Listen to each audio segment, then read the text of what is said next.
On the eve of my wedding to my childhood sweetheart, my sister came to me with an ultrasound, telling me she was pregnant with my fiancé's child. When her attempts to force me to call off the wedding failed, she left a suicide note and jumped to her death. 2 lives lost. From that day on, my childhood sweetheart hated me to the core. He forced me to bear his child, only to strangle our baby in its cradle. His eyes were bloodshot as he gripped my chin. Margaret, her child was never born.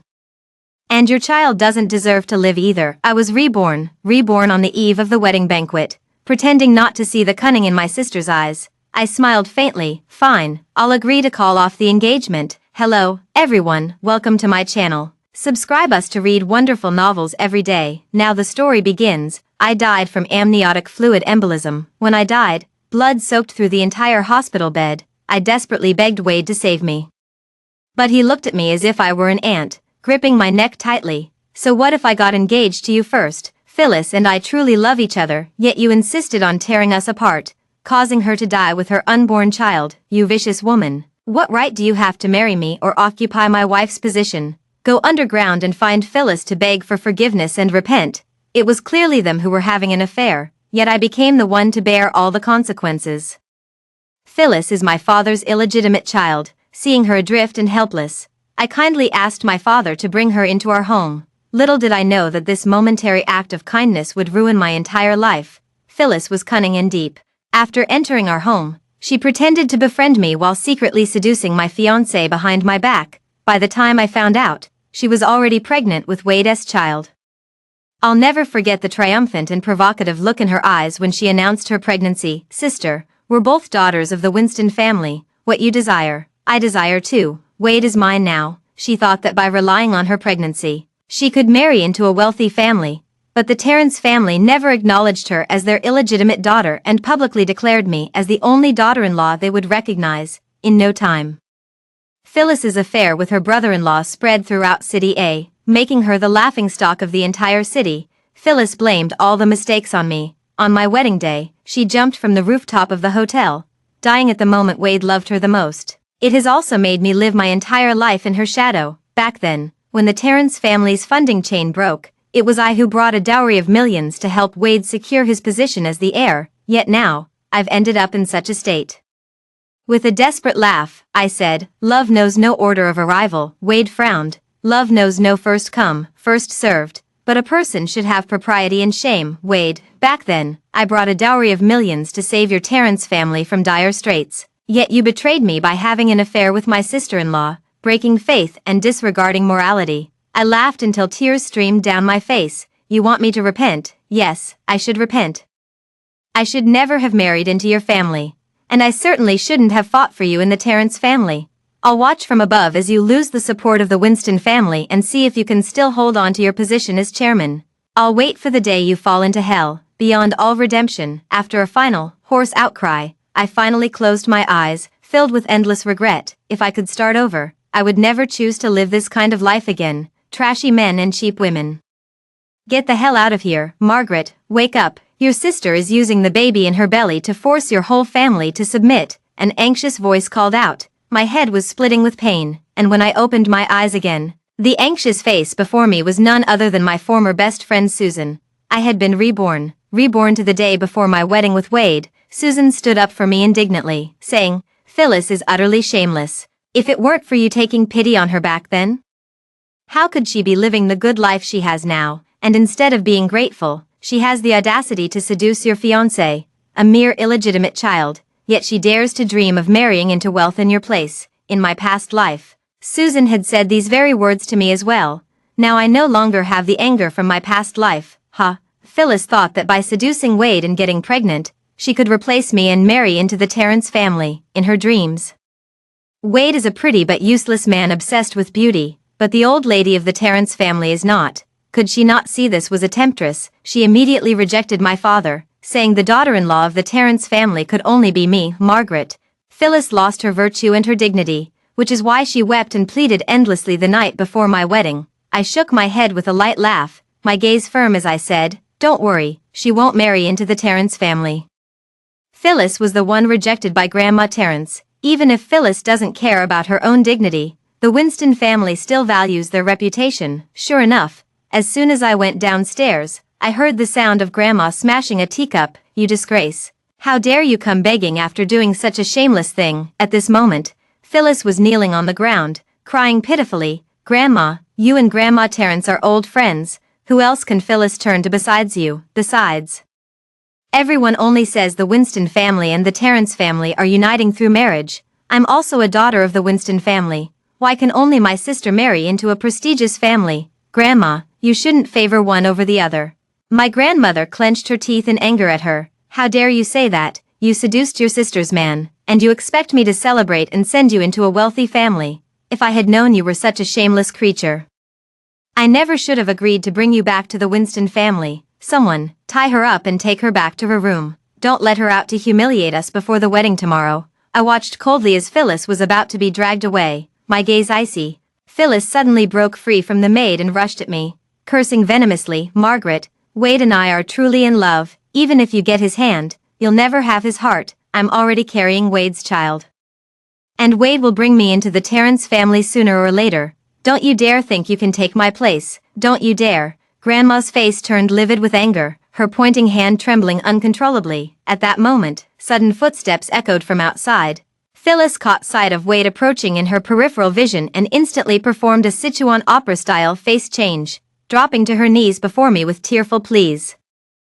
"Sister, all faults are Phyllis's faults. I'm willing to accept any punishment. I only beg you to spare the child's life. Don't force me to have an abortion." The next moment, she seemed to be pushed hard by someone, let out a scream, and fell backward. But the look she gave me was full of the cunning of a scheme accomplished. Yet I clearly didn't touch her, I sneered, feeling the frozen heart gradually regain its vitality. In her past life, she bullied the weak with her strength, ruining my entire life. Does she really think the same tricks will work again in this life? "Sister, why did you push me?" I screamed even more pitifully than her, my face filled with terror as I tumbled down the stairs. "Margaret, Phyllis," before losing consciousness. All I heard were several panicked exclamations in my ears. When I woke up again, I was lying on a hospital bed, with Wade and Grandma arguing nearby. Wade said coldly, "Grandma Winston, Phyllis has tolerated her repeatedly. Yet Margaret still pushes her limits. How is such a person worthy of being the daughter-in-law of our Terrence family?" I slightly furrowed my brow but quickly composed myself. My father might still be wavering between his two daughters, but my grandmother was firmly on my side. It was my granddaughter who endured everything. And it was also my granddaughter who was pushed down the stairs by that wretched woman and remains unconscious to this day. My grandmother's voice was icy, and she didn't even bother to lift her eyelids. "Mr. Gong, though I may be old, I am neither deaf nor blind." Grandma had been the matriarch of the Winston household for years, and her words carried undeniable authority. Wade was momentarily intimidated, but quickly retorted, "Fine, let's set aside these trivial matters. Our families are to be united tomorrow. If you refuse to let Phyllis take her sister's place in this marriage, I'd rather call off the engagement than wed Margaret." Such a venomous woman. His gaze turned icy as he added, "Grandma Winston, surely you wouldn't want your granddaughter to bear the stigma of being a jilted bride." My grandmother seemed not to have expected that Wade could become so despicable and shameless for Phyllis. In my past life, Grandma firmly rejected Wade, which triggered a chain of events, but in this lifetime, I won't let such things happen again. I gently tugged at Grandma's sleeve. Grandma was astute enough to realize that since I was awake but hadn't opened my eyes, I must have something to say to her privately. "You go out first, I need to think it over." Wade was smug, thinking he had hit Grandma's sore spot, and strode proudly to the next room to see Phyllis. "Margaret, you're awake." Grandma's aged face was filled with delight. She seemed to guess that I had overheard their earlier conversation and quickly reassured me. "Good child, Grandma knows you love Wade. Don't worry, as long as Grandma is here, that troublemaker Phyllis won't be able to steal your position. My precious will always be the daughter-in-law of the Terrence family." Looking at my aged grandmother, my heart ached with sorrow. In my past life, my marriage was unhappy, causing Grandma to worry about me day and night. When she learned that Wade had strangled my first child, she couldn't bear the shock and passed away. In this life, I must keep Grandma by my side. "Grandma, I don't want to get married anymore. Let's call off the engagement." Grandma knew well how deeply I loved Wade, and she asked in disbelief, "What did you say?" Staring at the hospital's pale white ceiling, I recalled the miserable state of my death in my past life, my eyes stinging as I said, "Call off the engagement." How can one grow old together with someone so cold-hearted? But you pleaded for so long to secure this marriage, Grandma said with pity. Only Grandma knew how much effort I had expended to win the favor of the Terrence family. The Terrence family matriarch was fond of Buddhism, so I kowtowed my way to Mount Wutai to fetch her blessed prayer beads for her 80th birthday. I copied Buddhist scriptures in my own blood, earning the Terrence family matriarch's special favor. But no matter how much the Terrence family matriarch favored me, it was useless. Wade's heart could never be warmed in this lifetime. I refused to waste another ounce of effort on him. Perhaps illness brings renewal. This fall has made me see many things clearly. My eyes were as deep and still as an ancient well as I said self-mockingly. What is there to miss about a man who cheats with his sister-in-law, a man who stops at nothing to achieve his goals? How could such a person be entrusted with a lifetime? Wade supported Phyllis as they walked out of the neighboring hospital room. Seeing me awake, he immediately said, "It's good you're awake, Margaret. If you don't want to be the laughingstock of the whole city, obediently let Phyllis take your place in the marriage. Don't refuse a toast only to be forced to drink a forfeit." Grandma calmed down a lot after listening to my advice. A disgraceful act like substituting brides is something our Winston family would never do. If you insist on changing the bride, let's just cancel the marriage agreement between the families. I looked at Wade, and sure enough, I could see a hint of panic in his eyes. I knew that Wade only wanted Phyllis to be the substitute bride, not to sever ties with the Winston family. The Terrence family and the Winston family are both prominent families in City A. Their marriage alliance has long been known throughout the city. Moreover, the Terrence family's capital chain has broken, and they are eagerly awaiting my dowry of millions for relief. Have him break off the engagement. Grandma Terrence would probably skin him alive. Wade looked somewhat uneasy and softened his tone, saying, "Grandma, why get so angry? The marriage alliance between the families is a done deal. Phyllis and Margaret are both daughters of the Winston family. Isn't marrying either one the same if this escalates? Wouldn't it just make our two families a laughingstock?" Phyllis was also terrified upon hearing the words annul the engagement. Breaking out in a cold sweat, I sneered inwardly, wondering why Phyllis was so afraid of the two families calling off the engagement. The reason was quite simple, because if she didn't take the place of the bride, her status would never allow her to reach the doorstep of the Terrence family in her lifetime. Phyllis hurriedly knelt at Wade's feet, pleading pitifully, "Wade, all the faults are Phyllis's alone. Don't let Phyllis's mistakes tarnish the reputations of both families. Just let Phyllis and the child fend for themselves." Yet, words so blatantly manipulative appeared to Wade as Phyllis's selfless consideration for the greater good. Moved yet exasperated, he said, "Phyllis, how can you be so kind? Even now, you're still willing to sacrifice yourself." Grandma couldn't take it anymore and snapped coldly. If she were truly kind, she wouldn't have seduced her own sister's man. Some people may have eyes, but they're as good as blind. Wade also sensed something was amiss and frowned at Phyllis. Phyllis immediately panicked, shaking her head incessantly as tears fell like strings of pearls, evoking pity. "No, Wade, it's not like that. I didn't know you were my sister's boyfriend at the time. I just couldn't help myself, and I'll get rid of the baby right away.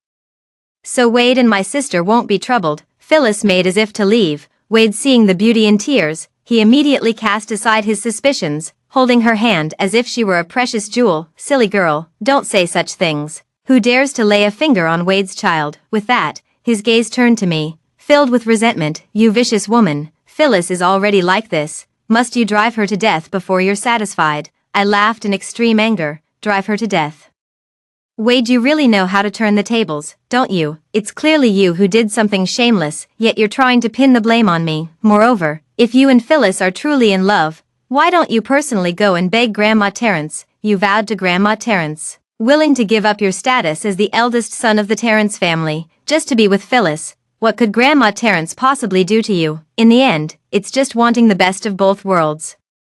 Unable to let go of beauty, and even more reluctant to part with wealth, I looked directly at Wade, pretending to be moved by them, and lowered my eyes, saying, "Since you are truly in love, I can't say much more." Phyllis thought I was about to agree to the substitute marriage and was just starting to gloat. I deliberately pretended to hesitate and said, "However, this matter of a substitute marriage isn't something I can decide alone. It still requires Grandma Terrence's approval.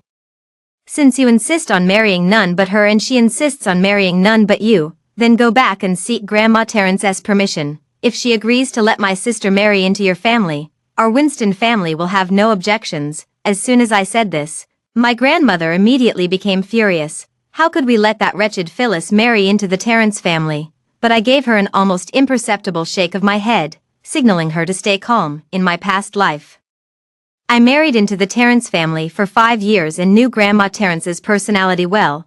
She would never allow a vixen like Phyllis to enter the household, which is why Wade kept trying to work on me. But how could I let this scumbag and his mistress have it easy? If you want to marry Phyllis, fine, first get past Grandma Terrence's approval. Sure enough, Wade angrily retorted, "Margaret, do you think I don't dare? Just wait and see." With that, he took Phyllis and stormed off. I watched Wade's retreating figure, sneering repeatedly. "Wade, in my past life, I refused to marry in your stead to save your dignity. This lifetime, I'll grant you your wish." I'm eager to see what kind of scene will unfold when you go to Grandma Terrence on the eve of the wedding to demand a bride swap. The Terrence family will surely make a spectacle. "My child, you've suffered so much, don't worry. Grandma will definitely find you a better marriage." Grandma looked at me with eyes full of tenderness and guilt, believing it was the Winston family who wronged me. I could only smile self-deprecatingly, my long lashes lowering as images of my miserable death in my past life flooded my mind. All crows are black under the sky. What difference does it make whom I marry? In this life, I only seek my own carefree happiness. Grandma, why are you in such a hurry to marry me off? Don't you want your granddaughter to stay home and keep you company longer? I deliberately hugged Grandma's arm and acted coquettishly. "Silly child, even if Grandma wanted to keep you, I couldn't let you stay unmarried forever." Grandma took my hand and said lovingly, "My granddaughter is the finest girl in City A. Wade falling for that little wretch was his loss, just because of one rotten fish. Are you going to refuse marriage forever? You're still young, with such a long life ahead. If you keep avoiding difficulties, what will you do in the future?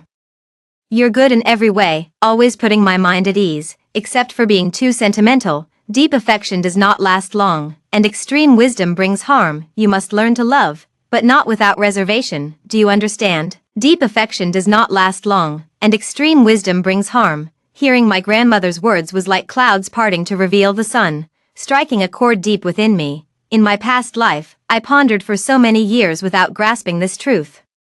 Yet my grandmother articulated it so clearly in just a few words. The field that had died in my heart has sprouted new shoots once again. Yes, even that despicable couple deserves love, so why can't I? Should I give up my right to love just because of temporary pain? How could I face my grandmother's advice then?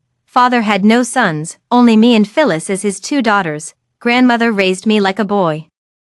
Otherwise in my past life I wouldn't have been able to help Wade seize power and secure the position of chairman for the Terrence family. Now that I've been reborn, how could I possibly remain defeated? It's just a pity that in my past life, I was too naive, always believing that sheer effort alone could earn genuine affection, only to meet a tragic end in the end. Moreover, my grandmother suddenly changed her tone, revealing a mysterious smile as she declared confidently, "If I say you'll marry into the Terrence family, then you'll definitely marry into the Terrence family." "Grandma, you mean?" I was somewhat surprised. Grandma revealed a shrewd smile and said with dignified elegance, "The Terrence family has more than just Wade as a son. There are plenty of fine young men. My granddaughter will not only marry, but she will have a grand wedding. Terrence's home other sons." After much deliberation, a cold and ascetic figure suddenly flashed through my mind.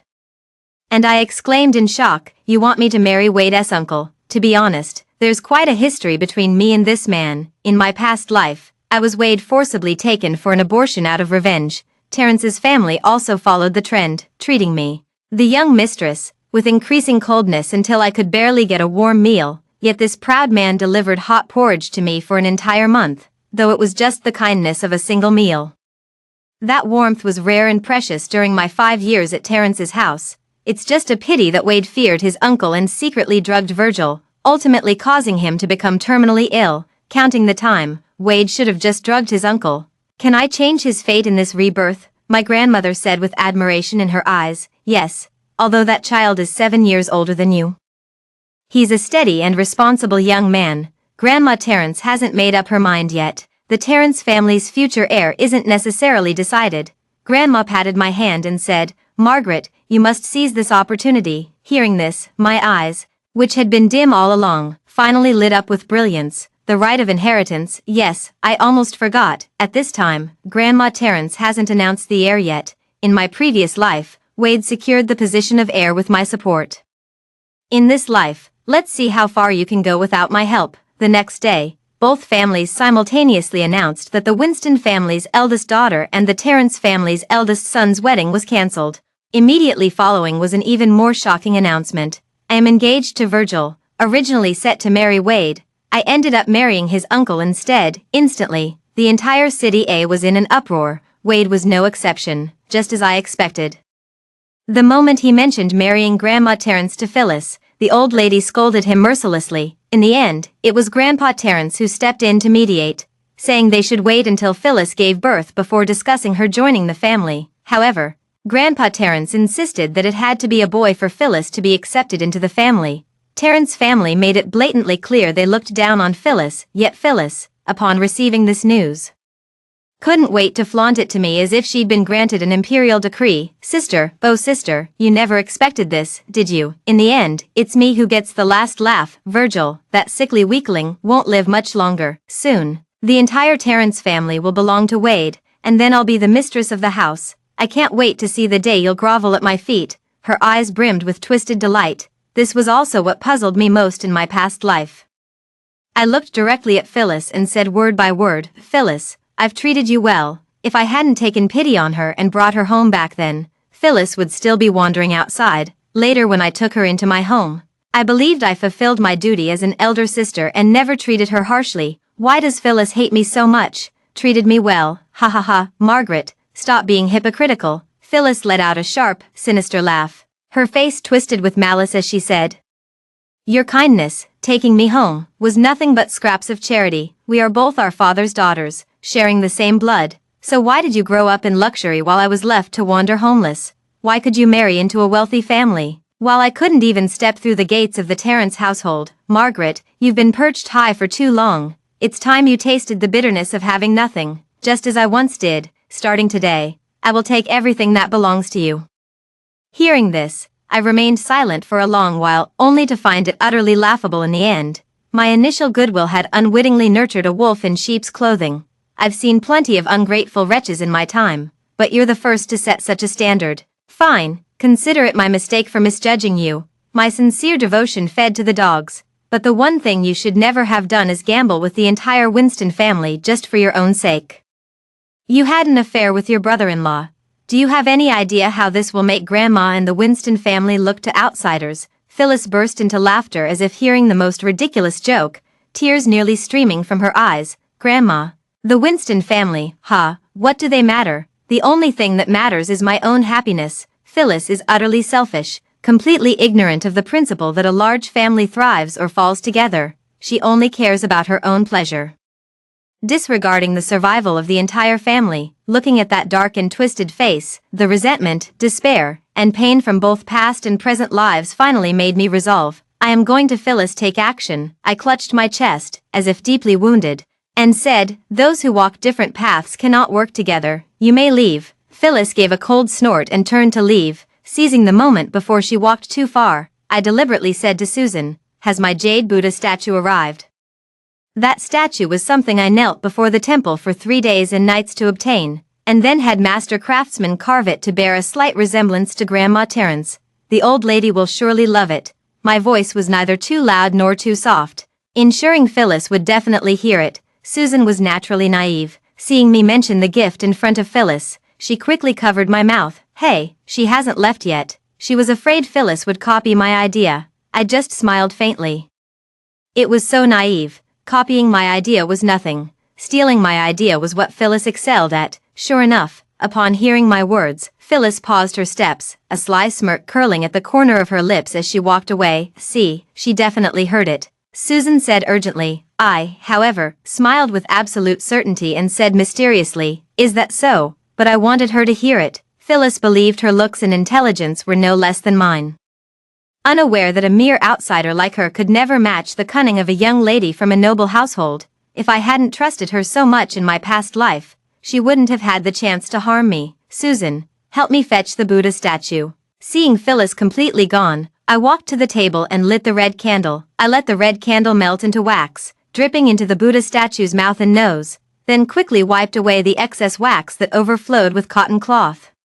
Make this Buddha statue appear flawless from the outside. Margaret, what are you trying to do? Susan looked puzzled, seemingly unable to comprehend my thoughts. Nothing, just letting Phyllis head toward destruction. Early the next morning, Terrence's family hosted a banquet. I and Phyllis went to Terrence's house for the banquet. Susan exclaimed loudly beside me, "What, it's gone? How could such a large Buddha statue just disappear?" Pretending not to notice Phyllis's upturned lips. I lowered my head and said, "I don't know either, it was clearly on the table, let's look for it again." I and Susan searched frantically, while Phyllis looked excited to the point of being almost ferocious, tightly clutching the mulberry wood box in her hand. "Sister, oh sister, you truly are my good sister. Once again, you're going to pave the way for me." Phyllis saw that I had won Grandma Terrence's favor and assumed the gift I prepared would surely delight the old lady. Last night, she secretly sneaked into my study and stole the Buddha statue. Little did she know that what won Grandma Terrence's affection wasn't the Buddha statue, but sincerity. Moreover, Grandma Terrence had long been dissatisfied with Phyllis because this woman had caused constant turmoil in the household. Did Phyllis think a random gift could make up for it? If I'm not mistaken, Grandma Terrence has already started considering changing the heir, hasn't she? As soon as she arrived at Terrence's house, Phyllis couldn't wait to say, "Grandma, I know you devoutly follow Buddhism, so I specially commissioned a Buddha statue to give you as a gift. I hope you won't disdain this small token of your granddaughter-in-law's affection." But Grandma Terrence completely ignored her and, smiling, reached out to me, saying, "Good child, come here, come quickly, sit beside me. I know you love that quail soup the most, so I had the kitchen prepare it for you last night." She pulled me to sit down, her kindness making her seem like my own grandmother. I stepped forward with a smile and said, "We must be thinking alike." The cravings in my stomach were just longing for this exact taste. Grandma Terrence couldn't help but laugh at my antics, from start to finish. Grandma Terrence only spoke to me, not acknowledging Phyllis at all. She even went as far as saying to Wade right in front of Phyllis, "Wade, you are the eldest young master of the Terrence family. Whether you inherit the Terrence family or not in the future, you will always be of noble status, not someone just any stray cat or dog can aspire to." Grandma Terrence, these words were no different from publicly slapping Phyllis in the face. I looked at Phyllis, and sure enough, her face had turned bright red. Wade said awkwardly, "Grandma, Phyllis isn't like what you said. Look, she knows you're devoted to Buddhism and specially prepared a Buddha statue as a gift for you. She put a lot of thought into it. Please, for the sake of the child in her belly, just take a look at her gift." I turned to Grandma Terrence, but she remained indifferent, treating Phyllis as if she were air. Phyllis clenched her teeth in hatred, yet still maintained a pitiful expression on her face. "Grandmother, I sincerely prepared a gift for you. Please give me a chance." "No need." Grandma Terrence tightened her aged lips. "I don't acknowledge you as my granddaughter-in-law. The Terrence family will never allow a woman who used such despicable means to rise to power through our doors." Wade, Phyllis wept like a pear blossom bathed in rain, her face full of grievance. Wade also seemed troubled, if I guessed correctly.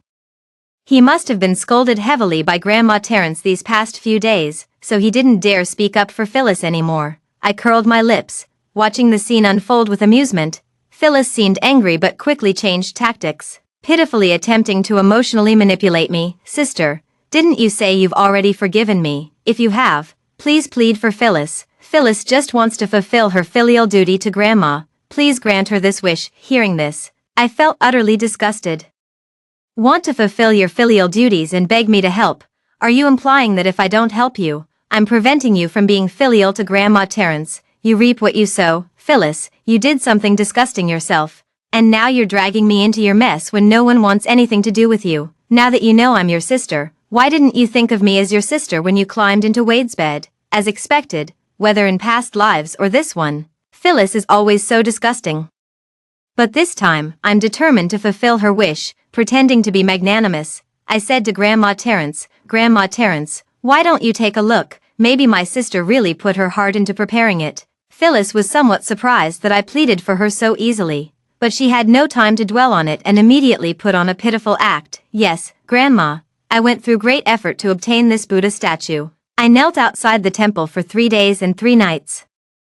And my legs are all bruised. My devotion is evident to the Buddha." Hearing this, I found it even more ridiculous. "Kneeling outside the temple until your legs were bruised, you clearly stole it from my study." "Phyllis, You don't even bother drafting your lies before telling them. Grandma Terence saw me pleading for Phyllis and, though visibly displeased, eventually relented. Fine, for Margaret's sake, I'll grant you this favor. Present it. I moved to receive it, but Phyllis pushed past me, eagerly handing the statue directly to Grandma Terence. Grandmother, this is a token of my devotion as your granddaughter-in-law.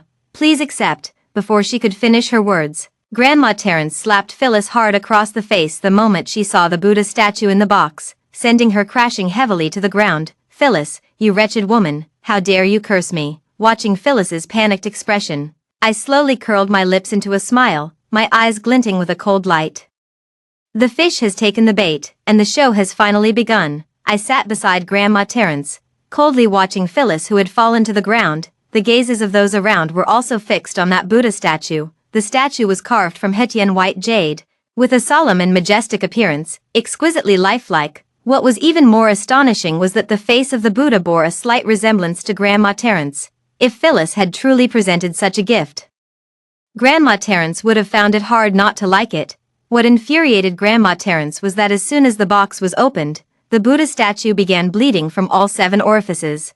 What did Phyllis mean by giving her this Buddha statue that bled from all 7 orifices?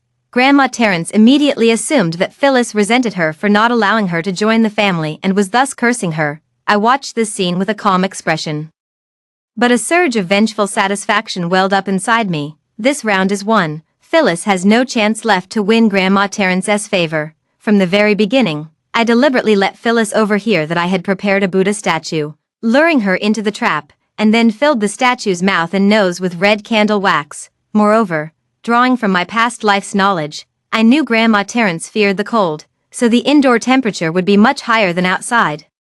That's why Phyllis couldn't detect any issues with the statue from the outside. Only upon arriving at Terence's house would the red wax in the Buddha statue's mouth and nose melt and flow out.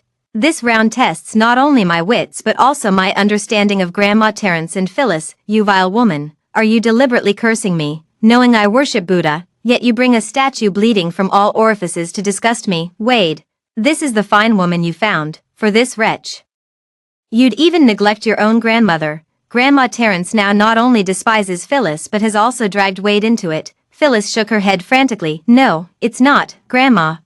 She framed me. Grandma, this Buddha statue was Margaret's doing. She set me up then, with eyes bloodshot. She rushed forward to strangle me. Margaret, you vile woman, I wondered why you brought up the Buddha statue in front of me yesterday. You're trying to ruin me. How dare you? Just as her hands were about to close around my neck, a pair of slender, well-defined hands appeared before my eyes. Miss Phyllis, it seems rather inappropriate for you to harm my fiancé in my own home, don't you think? The man's voice was as refreshing and melodious as a mountain spring.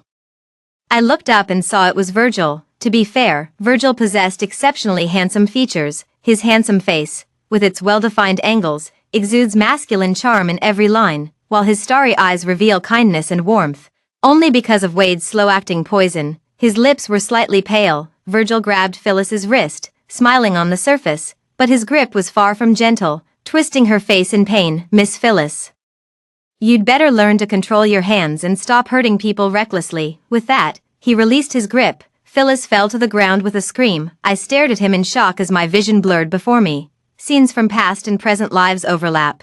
Virgil seems to appear just in time to save me from peril every time, but I only panicked for a brief moment before regaining my composure. The show must go on. Phyllis, you know how to play the victim, but do you think I can't do the same? With reddened eyes, I said to Phyllis, Sister, what are you talking about? This Buddha statue was clearly the gift you prepared for Grandma Terence. Just moments ago, you were saying how you knelt in front of the temple for 3 days and nights until your knees were bruised to obtain this gift. How could it suddenly become mine? Grandma Terence, I'm truly at a loss to defend myself. Please be my judge. With that, I took out a handkerchief to wipe my tears. Grandma Terence grew even more furious upon hearing this. Phyllis, you wretched creature, clearly, it was you who wished to curse me, and now you dare to falsely accuse your sister. Someone, throw her out. I never want to see her again. Phyllis panicked instantly and hurriedly pleaded, No, Grandma, I was truly framed by her. I only thought the Buddha statue was beautiful and wanted to offer it as a tribute. It was Margaret who deliberately used a statue with blood streaming from its orifices. She's the one who intended to curse you. Is that so? Just as I was about to retort, Virgil suddenly grasped my cold hand beside me. He gave me a look, signaling that I needn't worry. Then Virgil pointed at the Phyllis S. mulberry wood box and said, "So, you stole this Buddha statue from my fiancé." Phyllis, though reluctant to admit to theft, had no choice but to say for the sake of her innocence. "I just thought it looked nice at the moment, so I wanted to. Taking without asking is theft. So all that talk about devout prayers and bruised knees was just lies to deceive everyone." Virgil stared directly into Phyllis's eyes, his gaze sharp and unyielding. Phyllis's face flushed crimson, her eyes reddening as she looked up pitifully, desperately seeking help from Wade. Wade had no choice but to brace himself and say to Virgil, "Uncle, Phyllis nephew.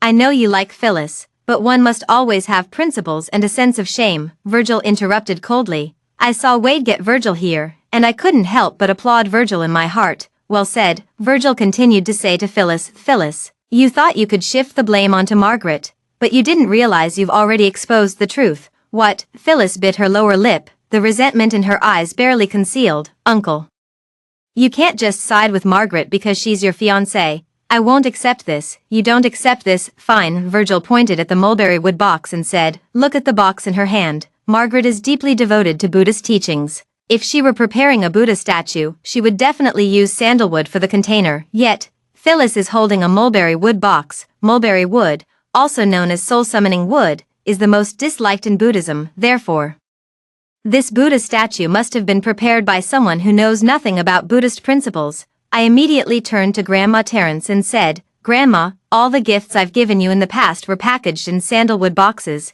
If you don't believe me, you can send someone to check. Mulberry wood is considered inauspicious, and I would absolutely never use it for a gift box." Virgil took the lead. I provided backup, and our seamless teamwork instantly Phyllis to the pillar of shame. "Bastard!" Grandma Terence was so furious that she immediately threw the teacup in her hand hard at Phyllis. Wade was also splashed with hot water. Because of this incident, Grandma Terence disliked Phyllis even more, and her attitude toward Wade, her own grandson, also worsened significantly. My knowledge from 2 lifetimes told me Phyllis would definitely come to steal this Buddha statue, but I never expected Virgil to help me with such a big favor upon our first meeting. My heart was filled with mixed emotions, and the thought of him being poisoned in his previous life only deepened the sorrow. I must do something to stop all this. "Grandma Terence, I need to talk to Virgil." Grandma Terence was taken aback for a moment, then held my hand with an even more benevolent smile. "I was worried you might get stuck in your own thoughts." Good, very good. It's wonderful that you're willing to bond with Virgil." "Virgil, your fiancé wants to chat with you. Hurry over," she playfully urged Virgil. Grandma Terence was extremely satisfied with me as her daughter-in-law, which is why Wade's scandal made her so furious. Now that she sees I'm willing to engage with Virgil, she's naturally overjoyed. Anyway, Grandma Terence had made up her mind to welcome me through the Terence family's front door. Phyllis was so enraged upon hearing this that she nearly gritted her teeth to pieces. Why does everyone like Margaret, that wretched woman? What kind of bewitching potion did she give everyone?" "Grandma, I'm innocent. It was my sister who framed me." Phyllis continued to protest her innocence, but no one paid her any attention anymore. Virgil led me to the small garden at the back, behaving with gentlemanly courtesy, his gaze as warm as in our past life. "Watch your step. Though the garden is lovely, the ground is uneven in places. Next time you visit, I'll make sure the gardener levels it properly." I gazed into his obsidian dark eyes, no longer hearing a sound, my heart filled with memories of him feeding me porridge in a past life. Initially, I had planned to hint subtly and advise Virgil against drinking that morning tea, but now I've decided to tell him the truth directly. "Do you drink a cup of Junshan silver needle tea every morning?" Virgil seemed surprised by my train of thought but still followed my words. "That's true, but it's my personal habit." "How did you know?" "Junshan silver needle tea clears the stomach and strengthens the spleen, so he had the habit of drinking this tea every morning." My heart was filled with sorrow. Of course I knew. In my past life, Virgil was killed by the slow-acting poison in this tea. It's just a pity I realized it too late. By then, Virgil was already beyond saving. In this second life, I will never let the tragedy repeat itself. I grabbed Virgil's arm and said with utmost seriousness, "Stop drinking. Someone has put something in the tea." Virgil was stunned for a moment, then shook his head and mocked himself. "Margaret, with this body of mine, why would anyone bother to harm me? What if I told you it was because you drank that tea that your health deteriorated? I looked directly into Virgil's eyes and said word by word, Virgil, think carefully. Did your health issues start after drinking that tea? Recalling my past life, Virgil was actually Grandma Terrence's originally intended heir, but later, as his health deteriorated, Wade ended up taking advantage of the situation. At these words, Virgil seemed to fall into recollection. His brows furrowed, his gaze gradually grew intense, and a cold glint flashed in his eyes. It was Wade. Often, the beneficiaries are the perpetrators. His body is truly broken, and the first beneficiary in the Terrence family would be Wade. I nodded.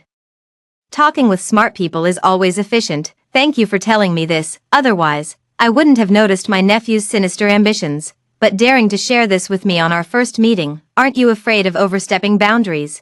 Virgil's gaze at me was filled with intense interest. I smiled, a faint glow finally appearing on my pale cheeks. Didn't you help me put on a grand show when we first met, if I'm not mistaken? Virgil knew from the very beginning that this was a trap I had set, yet not only did he not expose me, he even helped me perform this grand show well. This proves he is still the same kind-hearted person as in his previous life. Such a good person should not meet a tragic end. I looked at Virgil and said firmly, moreover, I believe some people remain strangers even after years, while others become close friends at first sight. When leaving Terrence's house, Virgil personally drove me back. Phyllis had been holding it in the whole way. She suddenly slapped the maid beside her and demanded, Wade, why didn't he come to see me off? The maid covered her face and trembled as she replied, Miss, Wade has been detained at home by Grandma Terrence. She said she wants to arrange another marriage for him. Phyllis trembled with rage upon hearing this. Her face twisted in fury as she spat. What, another marriage? I just got rid of one Margaret. And now someone else is trying to steal the position of Terrence family's matriarch from me. No way, no one can take my place, no one. Her eyes darted around as she deliberately squeezed out a few pitiful tears, clutching her stomach. She collapsed in front of the Terrence family's main gate. Wade, after returning home, my grandmother cheerfully said to me, Margaret, your wedding with Virgil is approaching. Grandma Terrence has ordered many wedding dresses from abroad. Come and pick some out. You, the bride-to-be, should start preparing early. Who knows what kind of spell Phyllis cast on Wade, but despite her causing such a huge mess, Wade remains devoted to her and even convinced Grandma Terrence to let her into the family. These past few days, Phyllis has been so smug she could practically float. She feels she married above me and always tries to put me down. Grandma, let me pick the wedding dress first. Wade is about to become the heir of the Terrence family, so the wedding must be perfect. As for my sister, she's just marrying a sickly man. She can have whatever dress I don't want, even though we're both marrying into the Terrence family. There's still a clear difference in status. With that, she looked at me smugly. Margaret, what if you harmed me? What if Grandma Terrence doesn't like me? As long as I can capture Wade's heart, I'll still be the mistress of the Terrence family. And you'll still be trampled under my feet. My grandmother immediately retorted coldly, you stole your sister's fiancé, then had the audacity to get pregnant before marriage, and now you have the nerve to pick a wedding dress first. Aren't you afraid of becoming a laughingstock? Phyllis, who was already fuming in the Terrence household, immediately teared up upon hearing my grandmother's words. Grandma, Wade and I are truly in love. How can that be called stealing? Besides, Margaret also framed me with that bloodied Buddha statue. Why are you only taking her side? She's your granddaughter. But am I not one too? My grandmother said coldly, if possible, I really don't want to acknowledge you as my granddaughter. And you say Margaret framed you. Fine, even if the Buddha statue was indeed prepared by your sister, if you hadn't stolen it, could she have forced it into your hands? You claim you were framed. But unless you harbored selfish motives and evil intentions, who could have made you commit such a brazen act of deception? Now you still have the nerve to make excuses before me. Phyllis was seething with anger when Grandma Terrence's wedding expert and the Terrence family's butler arrived at the door. The butler smiled at me and said, Miss, these wedding dresses were all specially prepared for you by Grandma Terrence. Please make your selection. Phyllis couldn't help but exclaim anxiously. Why does she get to choose first? I'm the future Terrence family matriarch. The butler said coldly, Miss Phyllis, your child hasn't been born yet. Who knows if it'll be a boy or girl? Besides, how could you wear a wedding dress with that belly? Do you want the whole city to laugh at the Terrence family? But Wade promised me the grandest wedding, Phyllis began to say. The butler cut her off directly. I'm sorry, Miss Phyllis. But the Terrence family is entirely under the matriarch's control. even the eldest young master must obey her. What's more, the matriarch has already arranged a new political marriage for him. If the child in your belly isn't a boy, who knows who the future Terrence family matriarch will be? Someone come, take Miss Phyllis away to rest for her pregnancy. Don't let her wander around unnecessarily. If she's not ashamed of her big belly, our Terrence family certainly is. As soon as he finished speaking, several servants immediately stepped forward and roughly escorted Phyllis out. Watching Phyllis struggle with the servants, I sneered inwardly. Those who lack self-respect will never earn the respect of others. Grandpa Terrence had declared that Phyllis could enter the Terrence family if she gave birth to a boy, but the Terrence family no longer held any respect for her, the kind of despair I felt in my past life. Phyllis is now experiencing it herself. Phyllis, feeling wronged, immediately went to Wade to play the victim. Wade was also thoughtless enough to publicly threaten Grandma Terrence, saying that if the Terrence family continued to trouble Phyllis, he would rebel against the family. Furious, Grandma Terrence slapped him twice in public. Grandma Terrence was no ordinary woman. She could clearly see that Wade had been instigated by Phyllis. I heard Grandma Terrence was absolutely livid that day and even declared that if Wade caused any more trouble, Phyllis would never set foot inside the Terrence family's door again. Phyllis was thoroughly frightened into behaving after hearing this. Grandma Terrence detested Phyllis and wasted no time in finding a new marriage prospect for Wade, arranging for everyone to meet the candidate on Sunday. As the future daughter-in-law of the Terrence family, I was naturally included in the invitation. Grandma Terrence had chosen Stanford family's eldest daughter from City A, E0a, who was not only strikingly beautiful but also had a bold, tomboyish personality.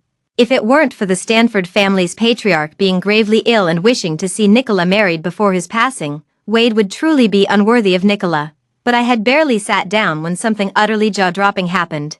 Wade actually brought Phyllis along with him. Moreover, Phyllis was dressed even more dazzlingly than today's leading lady, E0a. She clung tightly to Wade's arm, her eyes brimming with triumph. Wade actually brought Phyllis to assert his ownership at his own blind date. At this moment, not only was everyone stunned, but I was also dumbfounded. They say love can make people blind, and today I finally believe it. Wade, this is throwing away all reason for the sake of love. He so brazenly brought Phyllis here, not only slapping Grandma Terrence in the face but also humiliating the entire Stanford family. Sure enough, when I looked up, the Stanford couple's faces had turned ashen. They pointed at Phyllis and said, "Grandma Terrence, we sincerely wanted to join families with you. What is the meaning of this?" Grandma Terrence hurried forward to placate them. "It's not what you think." But before she could finish her words, Wade stiffened his neck and declared with deep affection to Phyllis, "Just as you all see, Phyllis is the love of my life. I will never marry anyone else but her." Before he could finish his words, Grandma Terrence slapped him to the ground. "You disgrace." Phyllis immediately burst into tears and pretended to shield Wade, saying, "Grandma, please don't hit Wade anymore. He didn't mean it. He did all this for me and the baby in my belly. That's why." I watched as Phyllis acted theatrically, touching her stomach. Sure enough, the next moment, the Stanford family's expressions grew even more unpleasant. Wade remained completely oblivious to Phyllis's masterful acting, instead saying with a pained expression, "Phyllis, it's all my fault for not letting you marry into the Terrence family sooner. But rest assured, you're the only one in my heart." The Stanford family couple seemed utterly disgusted. Grandma Terrence was also trembling with anger. "Wade, are you truly determined to oppose me and marry that low-born wench into our family?" Wade responded with solemnity, "Grandmother, what defines lowborn? By birth, Phyllis is also of the Winston family, and the Winstons are an aristocratic lineage." My grandmother immediately retorted, "Young Master Wade, choose your words carefully. Our Winston family cannot tolerate such shameless trash." From the moment she seduced her brother-in-law and conceived that bastard child, I struck her name from the family registry. Her words made it abundantly clear, Wade could be with Phyllis, but he shouldn't expect even a shred of support from the Winston family. The Winston family only acknowledges me as their daughter. At this matchmaking banquet, Wade not only offended Grandma Terrence and the Stanford family, but also managed to anger our Winston family. His once rock-solid position as heir has now begun to waver. The company's shareholders who support Wade are practically jumping with anxiety. They're forcing Wade to attend matchmaking events, threatening to remove him from his position otherwise. Wade initially wanted to put on airs, but upon learning the importance of the matter, he began attending blind dates day after day. Today he met the daughter of one family, Tomorrow the young lady of another, each one was a wealthy heiress with substantial assets. Wade thought he could secure the heir's position all by himself. Joke. Why bother with arranged marriages among noble families then? They might as well all marry poor girls. In aristocratic families, marriage itself is a business. The Stanford family had barely finished their matchmaking banquet when Wade became so busy he was running around like a headless chicken, meeting young ladies every day and no longer had time to pay attention to Phyllis. Wade has been running around, barely maintaining the glamour of being the heir, as if everything were normal, but I know his position as heir won't last much longer. Grandma Terrence's dissatisfaction with Wade is about to explode. I have to admit, my sister really has some tricks up her sleeve. Crying one day, making a scene the next, she had Wade's heart completely in her grasp. Although Wade was constantly socializing outside, he would return every night to their little home to accompany Phyllis. It's said that Wade even neglected Grandma Terrence's birthday banquet for Phyllis, to buy luxury goods for Phyllis. He even sold off his shares and did countless outrageous things. Wade is taking advantage of being the only eldest grandson in the Terrence family, openly slapping Grandma Terrence in the face. Phyllis, spoiled to the point of losing her senses, actually boasted in the high society ladies' circle of City A. Wade said that although he can't welcome me into the family immediately, once I give birth to a child, he will definitely marry me in a grand ceremony and hand over the Terrence family's household management rights to me. He's just pretending with those other women outside, only with me is it real. Upon hearing this, the potential marriage candidates who were still on the fence no longer believed Wade's nonsense. Above the surface, Wade remains the heir of the Terrence family, thriving in prosperity and smooth sailing. Beneath the surface, he has already lost all support and finds himself isolated and surrounded by enemies. And I know that Virgil hasn't been idle during this time. He set up a shell company overseas and has been gradually acquiring Wade's shares, even buying out several key properties Wade held in his hands, all to ensure a swift and decisive resolution when the time comes to seize power. I used to only know Virgil as gentle, but never expected his business tactics to be so shrewd, which left me quite astonished. It seems there are still many things from my past life that I didn't know. Virgil, seeing me sitting silently beside him with no words, took my cold hand, thinking he had frightened me. Margaret, do you think my methods are too ruthless? I shook my head, looking at his face that was almost identical to his past life, and smiled as I returned his grasp. No, never, because you are my savior. More importantly, in my past life, what cruel methods haven't I seen? What terrifying tortures haven't I endured? Now I only regret that what was inflicted upon Wade was too little. Virgil was shocked by the intense hatred flashing in my eyes. Phyllis wondered why such a carefree young girl could harbor such strong hatred in her heart. What exactly had she been through? Wade was so immersed in his life of luxury every day that he failed to notice his influence being gradually eroded. When Virgil acquired his final 10% of shares, our wedding date finally arrived. E0a may not have married into the Terrence family, but fate somehow made us close friends. Of course she had to attend my wedding day. Gazing at the beautiful woman in the wedding dress reflected in the mirror, E0a couldn't help but sigh. Margaret, you're truly blessed. Heaven knew that Wade was unworthy of marriage, so it orchestrated that incident with your sister to spare you from this disaster. As for me, I'm not as lucky. I failed to catch the fox and ended up with nothing but a stench. Hearing E0a's words, I immediately understood the source of her distress. Ever since she caught the eye of Grandma Terrence, Phyllis has been guarding against her fiercely. Even though E0a had no interest in Wade, Phyllis still clung to her suspicions relentlessly. Phyllis has always been unhinged. Her willingness to leap to her death in her past life just to make me suffer speaks volumes. So E0a must have been having an extremely unpleasant time lately. Today's wedding banquet, Phyllis is definitely coming. It's so annoying. Margaret, do you have any way to deal with her? I laughed and said, do you really want to deal with her? Of course. You have no idea how she's been treating me lately. She actually spread rumors in high society circles saying I'm promiscuous. Isn't that hateful? E0a at this thought, she gritted her teeth in hatred. A woman who'd sleep with anyone. My expression darkened gradually. I had considered Phyllis might cause trouble for E0a, but never imagined she would spread such malicious rumors about E0a. Only women truly understand the destructive power of salacious rumors. A single sentence can ruin a person's life. This sister of mine is so vicious, she never fails to surpass my expectations. Originally, I didn't want to take action against Phyllis at my wedding, but now it seems the plans Virgil and I made will have to be moved up. I stared at Nicola and said, Nicola, dealing with Phyllis is simple, just 2 words, overpraise and destroy. Nicola paused in surprise and said, you mean, only when a person is at their most triumphant do they most easily reveal flaws.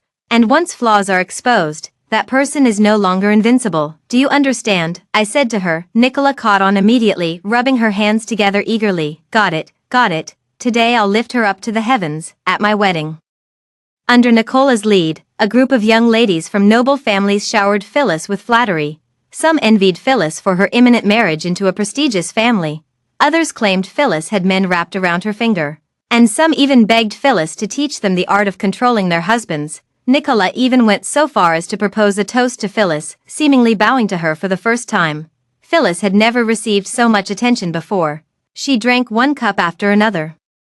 And before long, her face was flushed with drunkenness. I saw Phyllis drunk out of her mind, deliberately drawing over the big shots from the business district, people who had long despised Phyllis for her frivolous and arrogant demeanor. I stepped forward to toast Phyllis, the massive diamond ring on my hand dazzling Phyllis to the point of pain. All of this proved that I had still married into a wealthy family before her. Phyllis already hated me to the core, and now, egged on by the crowd, she lost her senses and violently knocked over my wine glass. Margaret, your days of gloating won't last much longer. Once I marry into the Terrence family, I'll be the mistress of the house. You and your sickly husband will have to live at my mercy. And even that old hag Grandma Terrence will have to follow my lead. When I tell you to kneel, you won't dare stand. If she hadn't been drunk, Phyllis would never have uttered such outrageous words, but today, dead drunk, she blurted out all her true thoughts. The surrounding business tycoon's expressions changed abruptly. Phyllis had already disgraced herself by stealing her sister's fiancé, but now she was pushing her luck, even daring to think of climbing over Grandma Terrence's head. I know that Phyllis's words today will definitely reach Grandma Terrence's ears. The death knell has officially tolled.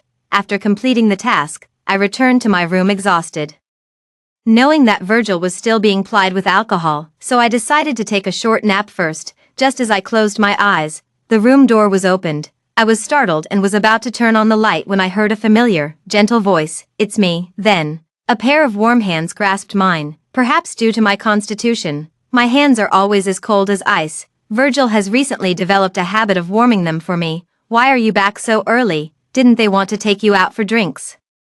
Being intimate with a man again, my body stiffened slightly. Virgil chuckled softly. How could drinking compare to being with my wife? Besides, who would be so tactless as to actually get the groom drunk on his wedding day? He seemed to sense my nervousness and used a half-joking tone to ease my defenses. The failed marriage in my past life left me with deep shadows about men, and I once thought I would remain alone after taking my revenge, but Virgil suddenly barged into my life. Perhaps it was because of my grandmother's advice, or perhaps because of that bowl of warm porridge in my past life, but I always had a different feeling towards Virgil. All these days, I couldn't quite figure out what that feeling was, but now, looking at his eyes that still shine brightly in the dim room, I think I understand now. It's a sense of security. As long as he's here, I never have to be afraid. Virgil, if one day you discover that I'm not as kind as you imagined, that I can also scheme against others, would you still love me like this? I stubbornly looked at Virgil. Silly. Virgil pulled me into his embrace, planting tender kisses by my ear. In this world, who doesn't scheme against others, and who isn't schemed against? And I believe you're not the kind of person who would harm others without reason. Anyway, don't be afraid. I'll always stand by your side. Always stand by your side. Tears streamed down my face. What I had begged for my entire previous life but never obtained, I had somehow stumbled upon in this lifetime. I gaze at Virgil's face, still sharply defined in the darkness of night. Perhaps heaven has not been unkind to me. Half a month after Virgil and I got married, Virgil's complexion grew increasingly better. Grandma Terrence also began putting the matter of replacing the heir on the agenda. At the shareholders' meeting, she used the pretext that Wade had treacherous people around him, intending to harm the Terrence family, to demand the removal of his heir position. However, Wade was after all the designated heir for many years, with deep-rooted influence, and still had considerable shareholder support. Thus, Grandma Terrence failed to successfully replace him this time. Wade finally realized at this point that the old lady detested Phyllis so deeply that she couldn't even stand the sight of him anymore. In order to secure his position as heir, he stopped visiting Phyllis every day and instead stayed home to accompany Grandma Terrence. However, Grandma Terrence had fallen ill for several days due to Phyllis's foolish remarks at my wedding, and her health was no longer as robust as before.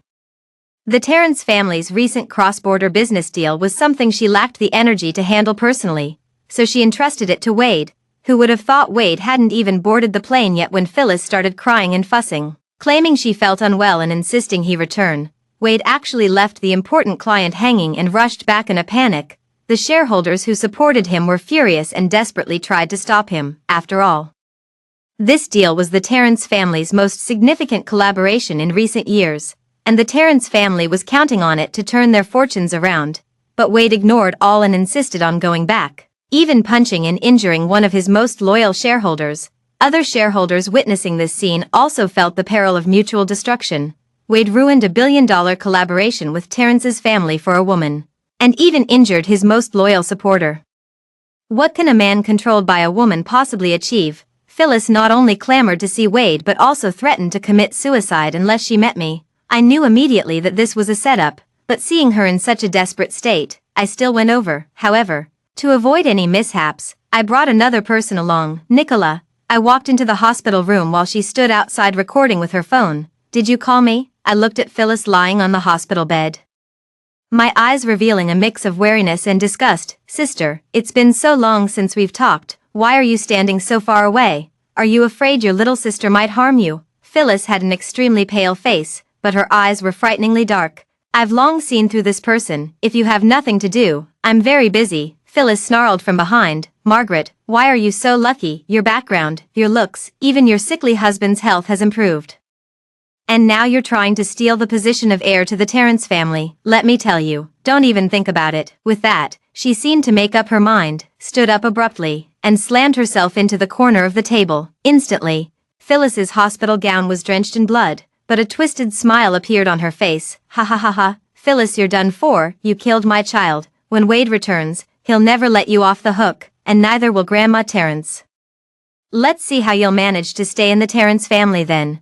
I am the true matriarch of the Terrence family, the one and only matriarch of the Terrence family." Watching Phyllis in this frenzied state sent chills down my spine. She's truly a madwoman, willing to kill her own child just to frame me. "Phyllis, that's your child, your baby about to be born." I stared at the large pool of blood beneath her and scolded sharply. In my past life, I watched as my own child was Wade strangled to death, enduring unbearable heartbreak, yet Phyllis used her own child as a bargaining chip to drag me down. Even a vicious tiger wouldn't harm its own cub, huh? "So what?" Phyllis said maliciously.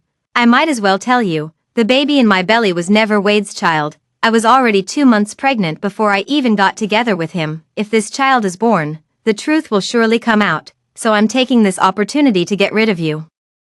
Killing 2 birds with 1 stone, isn't it? I stared in shock at Phyllis, a piece of information I had never known in this life or the last. No wonder Phyllis had jumped to her death so resolutely in the past life. The child in her belly wasn't Wade's at all. "So, when you said you were pregnant with Wade's child back then," Phyllis sneered, "Wade is just a rebound guy I found. If he weren't the eldest son of the Terrence family, would I even look at him? Of course. The more important thing is, I just want to take your place. I just want to marry into a wealthy family. I just want to trample you, Margaret, under my feet. Do you hate me now? Ha ha ha." "Margaret, if you have the guts, go complain to Wade. Tell him I just used him as a rebound, that I've cheated on him countless times. Let's see if he believes you or me." "My dear sister, my sweet sister, don't even think about struggling. This blame is yours to bear." Before she could finish her words, hurried footsteps echoed through the hospital corridor. "Phyllis, Phyllis." Phyllis heard Wade's voice and gave me a twisted smile before instantly putting on the pitiful look of a delicate white flower. "Ugh, Wade, I'm in so much pain. I'm sorry. I couldn't protect our child." Wade entered the hospital room and saw Phyllis covered in blood, collapsed on the floor, with me standing right in front of her. "Phyllis." Wade looked at Phyllis's fragile and pitiful state and instantly went mad. He grabbed my throat, his eyes bloodshot, and snarled, "Margaret, you wretched woman, what have you done to Phyllis? If anything happens to her or the child, I'll send you straight to hell." Wade's frenzied appearance left no doubt about the truth of his words. It seemed he could strangle me to death at any moment. Phyllis revealed a sinister smile at the corner of her mouth, but quickly feigned kindness, saying, "Ahem, Wade, don't. Even if my sister is unkind, I cannot be unjust.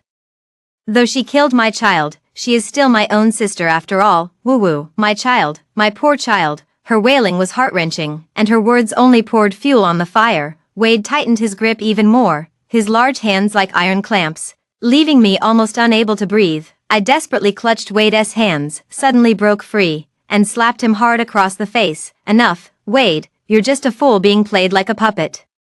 Wade was slapped, which only fueled his rage further. Ignoring him, I turned to Phyllis and said word by word, Phyllis, do you think I'd still be as foolish as before, letting you frame me? Phyllis's already pale face turned as white as paper. What do you mean? Nicola, shouldn't you show yourself now? I looked towards the outside of the hospital room. Immediately after, Nicola walked in with a cold smile under Phyllis's horrified gaze. Phyllis had previously spread rumors about her, saying she was promiscuous. Today, the boomerang finally came back to hit Phyllis herself. Nicola raised her phone and said to Wade, Wade, watch carefully and see what kind of person your beloved innocent flower really is. Soon, she pressed the video play button. Every word Phyllis said to me was clearly recorded in the phone. No, don't listen, Wade, they framed me. This video is fabricated by them. Phyllis let out a scream and immediately tried to snatch the phone. Unfortunately, having just accidentally knocked over the child herself, she was extremely weak and stood no chance against Nicola. Soon, the entire video finished playing. Wade stood frozen in place when he heard that the child wasn't his.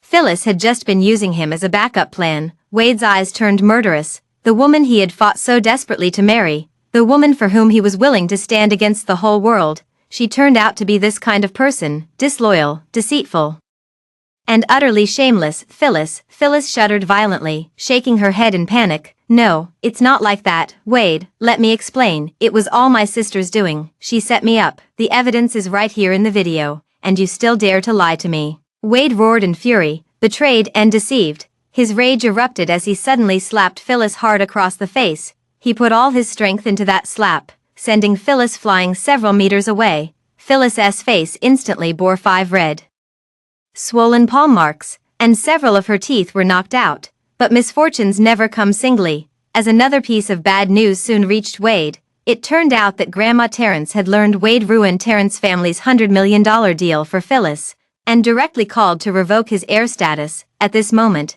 Wade was filled with despair. It's over, everything is over. Not only did he lose the woman he loved most, but he also lost his position as the heir. Phyllis went mad upon hearing this, shouting, What? Wade is no longer the heir. What about my position as the lady of the house? What about my position as the lady of the house? She suddenly turned to me, glaring viciously. It's you, Margaret, it's you again. Do you think by harming me, by harming Wade, you can take over the Terrence family? Let me tell you, you're dreaming. You are a member of the Winston family, and so am I. As a family, we rise and fall together. If I lose face, don't think you'll get away unscathed. Wade couldn't take it anymore and began stomping wildly on her stomach. Phyllis, who had just suffered a miscarriage, was in excruciating pain from the kicks, and beads of cold sweat immediately rolled down her face. You bitch. How dare you falsely accuse others at a time like this? Wade looked deranged as he grabbed my shoulders and said, Margaret, you still love me, don't you? You did all this to prove you still care about me, right? As long as you help me secure the heir's position, I'll definitely marry you. Let's go back to how things were before, okay? His frenzied expression was almost identical to Phyllis's. I abruptly broke free from him and said, Wade, how dare you? From the moment you cheated on me with Phyllis, there hasn't been any love left between us, and besides, I'm your uncle's wife. By rights, you should call me aunt. My words were like a flame. Wade instantly erupted in fury. The former Margaret was wholeheartedly devoted to him. Her eyes filled only with him, yet in such a short time, she had already cast him aside. Wade had grown accustomed to me following behind him, but one day, when he realized this woman no longer had him in her eyes, he first felt anger, then began to panic. Margaret, didn't you like me the most? You've only been married to Virgil for a few days and already call yourself my aunt. Was your affection always so cheap? Hearing this, I found it even more laughable. Wade said my feelings are cheap. After we got engaged, he cheated on me with my own sister and humiliated me countless times, yet now he still expects me to treat him the same as before. Is he dreaming? I couldn't be bothered with this pair of lunatics and turned to leave. Wade shouted hysterically behind me with resentment, Margaret, do you really look down on me that much? Do you think I'll definitely lose to Virgil? Just wait and see. I paused in my steps but still didn't turn back. Grandma Terrence had announced Virgil as the new heir, but whenever I recalled Wade's frantic and unwilling expression that day, I still felt a chill run down my spine. I couldn't shake the feeling that Wade would stir up trouble again. Virgil always comforts me over and over again, but a woman's sixth sense is terrifyingly accurate. Wade disappeared for over half a month before reappearing in the Terrence family estate. Surprisingly, Phyllis, who had already fallen out with him, was still by his side. Grandma Terrence thought Wade had come for the heir position and immediately said coldly, "There's no need for you to beg me anymore. In 3 days, I'll hand the heir position to your uncle." For this wretched woman, you even disregarded a contract worth hundreds of millions. I no longer need a grandson like you. Whether it's fortune or misfortune in the future, you'll bear it yourself. She was completely disappointed in Wade. If the previous broken engagement could be attributed to Wade's youthful ignorance, then abandoning billions in company business for a woman, how could someone like this possibly qualify as the Terrence family's heir? I watched this scene coldly. But then something astonishing happened. Wade didn't mention reinstatement again. Instead, he knelt by Grandma Terrence's bedside, deeply repenting for his mistakes. "Grandma, I know I was wrong. It was all a moment of foolishness back then. And I'll never do it again. I only beg to stay by your side with Phyllis, serving and caring for you. Please give us this chance." Grandma Terrence was visibly moved upon hearing this. Wade continued kneeling by Grandma Terrence's bedside, wailing, "Grandma, I don't want anything anymore, not the heir position, not the billions. I just beg you to acknowledge me as your grandson. I'd even be willing to die right here if that's what it takes." Phyllis knelt beside him silently wiping tears, her face deathly pale from the recent miscarriage, looking like a helpless little white flower in the storm. "Grandma, all the mistakes from before were entirely Phyllis's fault. I beg you not to blame Wade.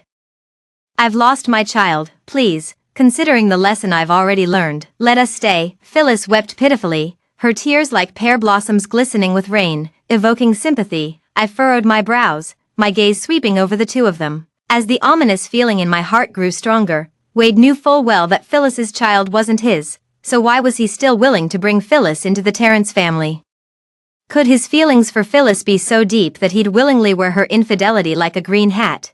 But if his love were truly that profound, he wouldn't have violently kicked Phyllis that day, even with my rebirth. This is the first time I can't comprehend what these two are thinking. Grandma Terrence softened after all, blood being thicker than water. Especially since Wade had already relinquished his position as heir, Grandma Terrence ultimately chose to let them stay. Something felt off to me, and an inexplicable unease welled up in my heart, so I told Virgil to stay on guard against these two. Yet despite all precautions, the unexpected still occurred. On the 3rd day, just as Virgil was about to succeed as the heir, a heart-wrenching scream from Phyllis echoed through our new home. Today is Virgil's day to take over as heir, and many relatives, friends, and shareholders have come to the house. When I heard the scream and rushed to the new room, Virgil's hands and arms were drenched in red wine. Phyllis's dress buttons had all popped open. Clutching her bare chest, she wailed, "Assault, uncle, how could you do this to me? I'm your niece-in-law." Phyllis's outburst left the relatives and shareholders who had come to congratulate Virgil utterly stunned.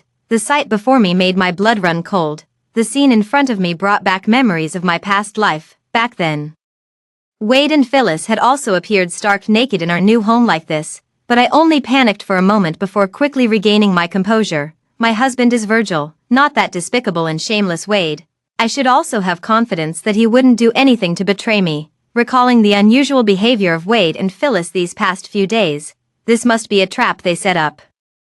They deliberately caused this incident today to tarnish Virgil's reputation and prevent him from succeeding as the heir. Sure enough, the next moment, Wade also arrived at the bridal chamber, feigning surprise as he said, "Phyllis, what's going on here?" Phyllis immediately threw herself onto Wade, weeping like a rain-soaked pear blossom as she cried, "Wade, Phyllis can't go on living. I was just trying to be kind by seeking out my brother-in-law to toast and congratulate him.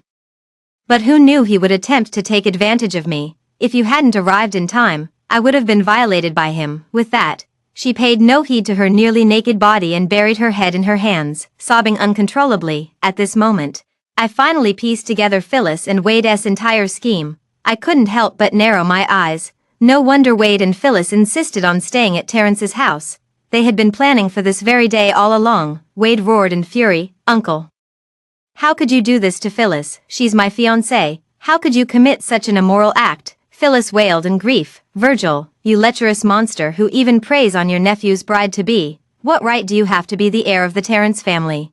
Someone please stand up for me. Her face, usually as pure as a little white flower, was now filled with hatred and madness. Margaret, if I can't have it, neither will you. That day in the hospital room, Phyllis almost became Wade's discarded pawn. It was she who came up with this vicious plan. Wade only then brought her back into Terrence's house. I watched the frenzied Phyllis with cold eyes, then scanned the entire new house. Phyllis, is what you said really true? Wade snarled with a twisted face. Margaret, even if Virgil is your husband, the fact remains that he did such beastly things to Phyllis. Do you still want to defend him? He couldn't understand why, just a month ago, I was deeply in love with him, yet suddenly my feelings had changed.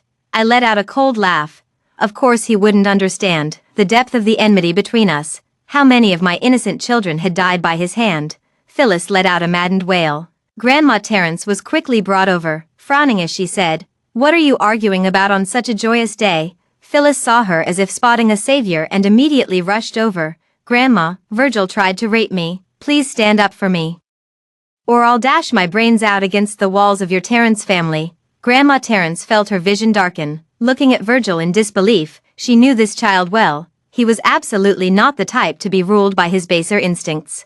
Yet Phyllis, why did she appear in their new home? Grandma Terrence's aged face darkened as she said, "If Virgil has truly wronged you, I will not let it slide. But if someone is deliberately harming him, I won't spare them either."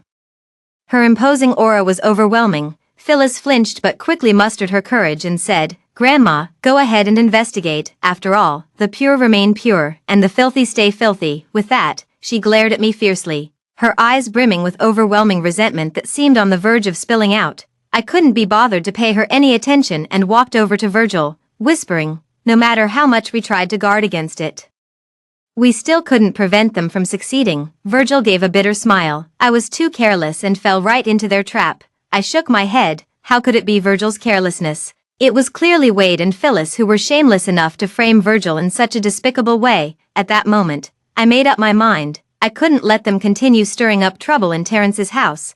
They had to pay a bloody price for what they'd done. Grandma Terrence, after speaking, she ordered them all to be taken to the hall for questioning. Phyllis looked aggrieved, crying pitifully. Virgil remained composed, standing to the side. Grandma Terrence sat coldly in the hall and said, "Phyllis, you just claimed that Virgil attempted to assault you. Explain clearly what exactly happened." Phyllis immediately wiped her tears and said pitifully, "I knew today was Uncle's special day, so I came specifically to offer him a toast, but as soon as he saw me, he went crazy, trying to tear at my clothes." And almost, at this point, she seemed to recall something extremely terrifying and broke down in sobs. The crowd below was utterly confused by what they saw. They had come to celebrate Virgil's succession as the heir, never expecting such a scandal to unfold.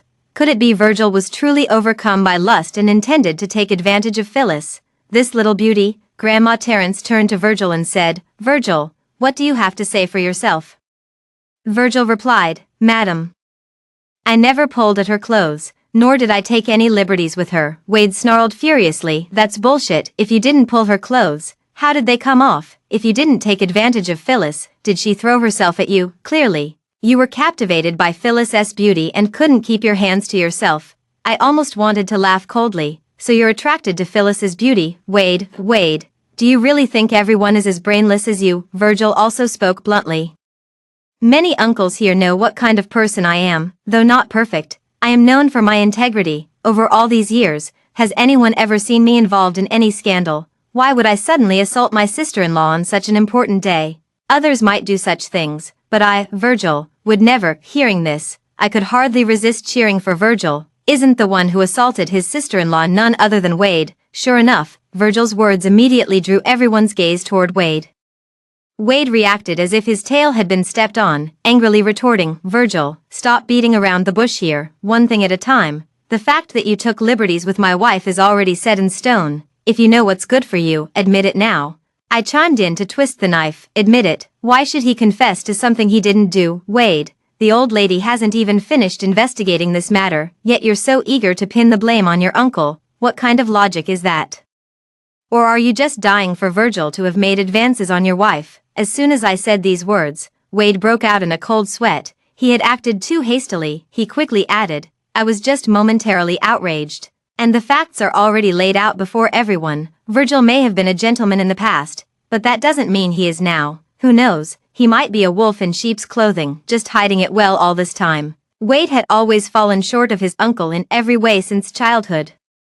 Especially in reputation, they were like night and day. Now that he had a chance to smear him, of course he wouldn't let it slip. But the crowd clearly didn't buy Wade's nonsense. Wade, cornered and desperate, even raised his fist to throw a punch at Virgil. But I noticed something was off. Wade's fingernails had a faint layer of white powder. Stop, Wade froze, and the others stared at me intently. I grabbed Wade's hand and coldly addressed the group. He has poison on his hands.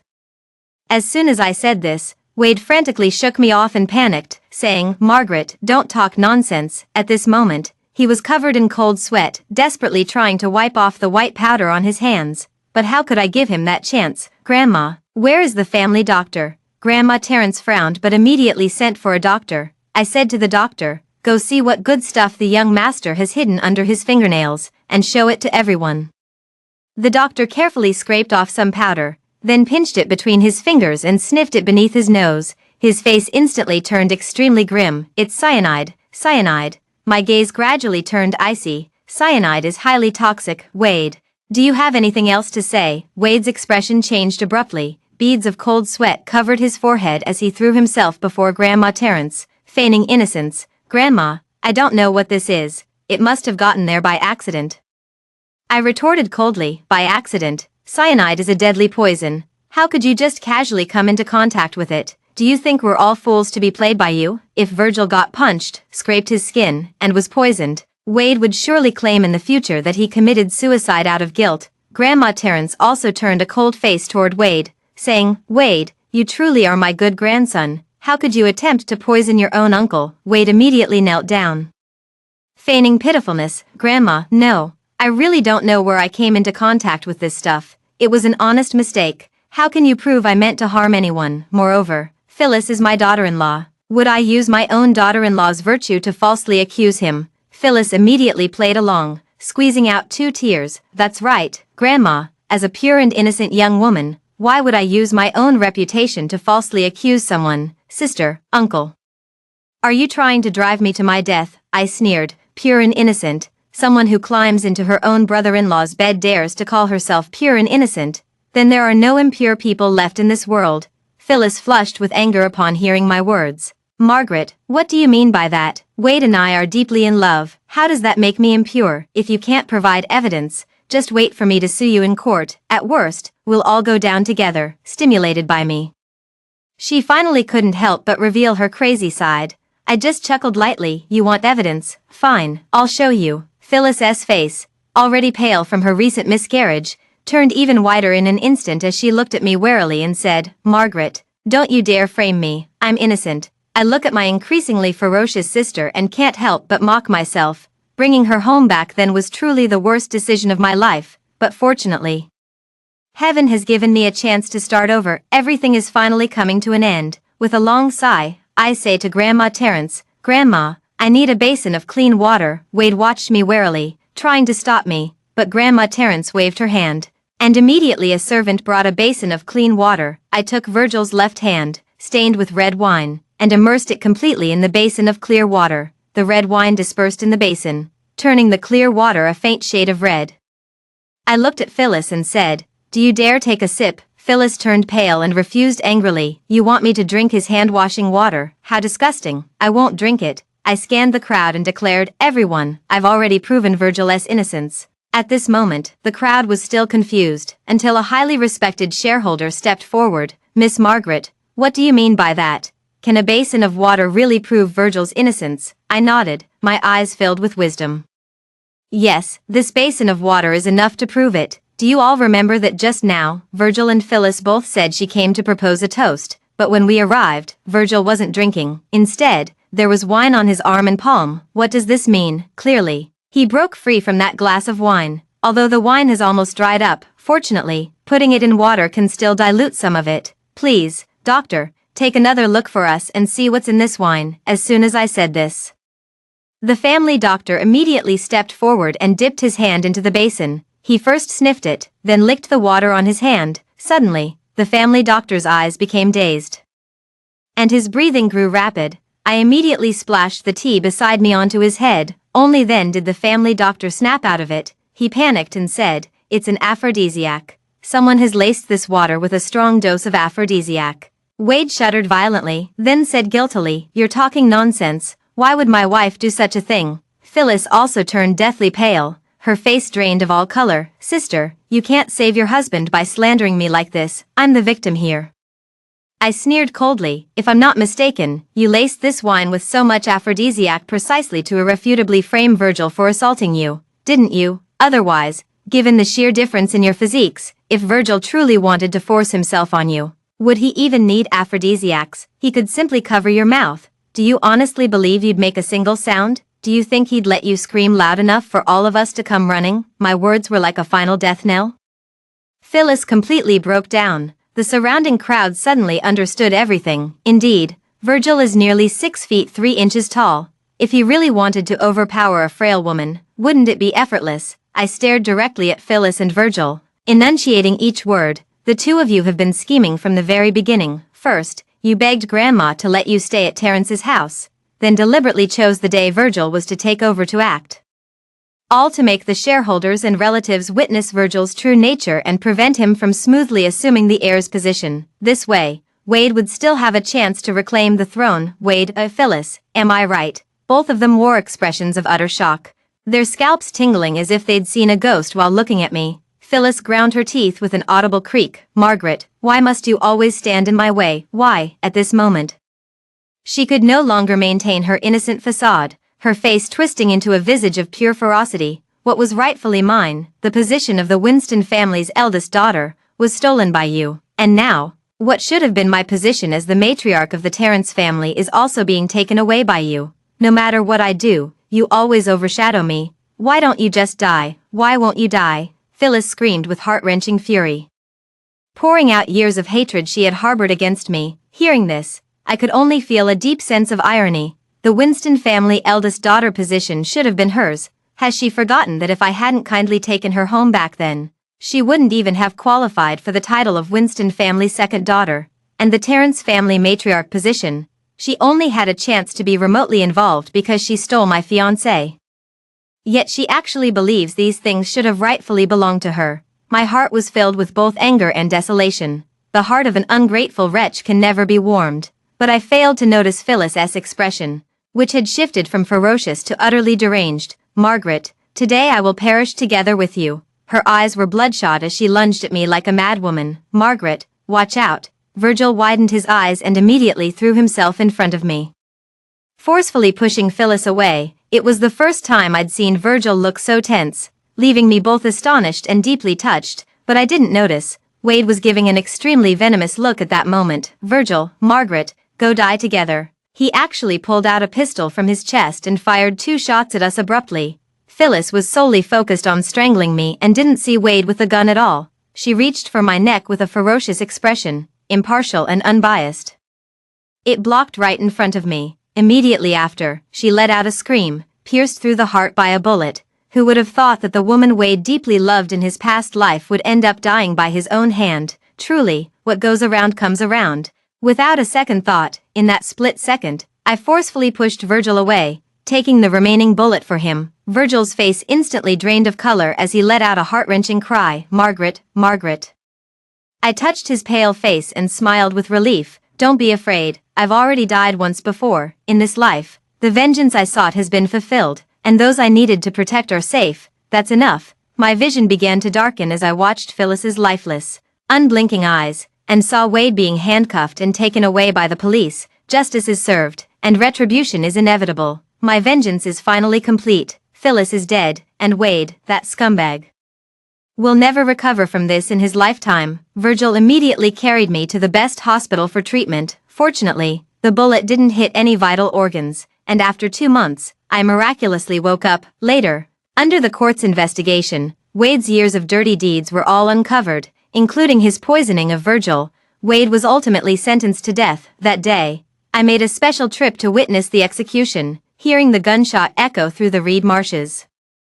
I finally felt at peace, and all the hatred dissipated like mist. On the way home, Virgil swung my hand and said, "Darling, in the past your eyes were only on Wade and Phyllis. From now on, could you look at me instead?" I smiled while gazing at his handsome profile. My tone as gentle as in our past life. "All right, from now on, my eyes will only be on you."